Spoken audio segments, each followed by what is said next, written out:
سلام كما يتعلو كبرى سماعتنا نلوم سولس 14 لكاتيت زتدالو حصرت زيناتاتنا فلما قندنا ططات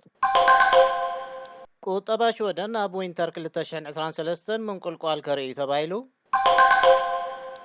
ሽወደን ተወሰኽቲ 300 ቴንዳታት ናብ ቱርክ ልኢኻ 18 ዕድሚያ ዩክሬናዊት ናብ ፍጻመ ውድድር ሜሎዲስቲቫልን ሓሊፋ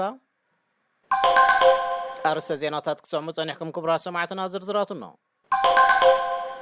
أبو وينتر كل تشحن عسران سلستن كتبا شودن أب أوروبا وحبرت زي تحت عبيد كرمخانو كتبا وتنبيا كوميشن أوروبا كل تشحن عسران سلستن أفليتو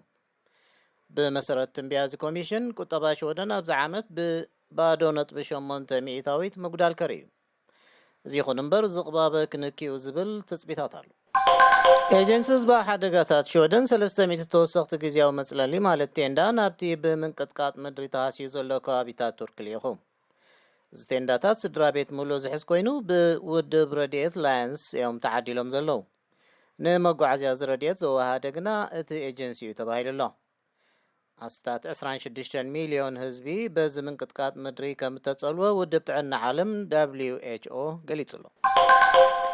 18 ዕድሚያ ዩክሬናዊት ማርያ ሱር ናብ ፍጻመ ውድድር ሜሎዲ ፌስቲቫልን ሽወደን ከም ዝሓለፈት ተፈሊጡ እዛ ካብ ከተማ ዛፖሪጂያ ዩክሬን ዝኾነት ተወዳዳሪት ዝሓለፈት ሰሙንያ ናብ ፍጻመ ውድድር ሓሊፋ ዘላ በዚ ድማ ንሽወደን ወኪላ ኣብ ውድድር ዩሮቪዥን ክትወዳደር ናይ ብዙሓት ዝደልዋ ሰብ ኮይና ኣላ ዓሚ መጠነ ሰፊሕ ወራር ሩስያ ድሕሪ ምኽሳትያ ማርያ ምስ ኣድያ ናብ ሽወደን ኣትያ እዛ ደርፊ ብዛዕባይን ዝሕለፍኩ ኩነታትን እያ ክትብል ማርያ ንሬድዮ ሽወደን ገሊጻላ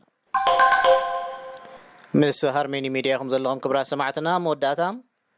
ምምሕዳር ከተማ ሶለፍቲ ካብ ዝመጽእ ሶንያት ሒዙ ኣብ ዝካየድ ቅነ ፍቕሪ እናንቆልቆለ ዝመጸ መጠን ምውላድ ክቕልብስ ትጽቢት ገይሩሎ መጠን ልደት ኣብ ዝሓለፈ ዓመት 123 ጥራይ ነይሩ ቅነ ፍቕሪ ዕትብ ዝበሉ ሓሳባትን ዋዛን እናዛነቐ ክካየድ ተባሂሉሎ كما abnet فقراو تحستو زلون فيلمتات كقربيهم بمسارة SVT نيوز أب سولفت زقاتم زلو تحت متن وليد مسمعت أو خسبيتال حراسات زرخب يبلون قبل هنداس مرخبيتات تامح محدار كتما ماجد سافعي نريدش ودن قليتلو بارك برا سمعتنا نلوم سولوس 14 لكاتي زتدالو حصرت زيناتات هاجرات نوردك بس فسيمنا لنا مسانا بمصنحكم ازينا نمسجن سلام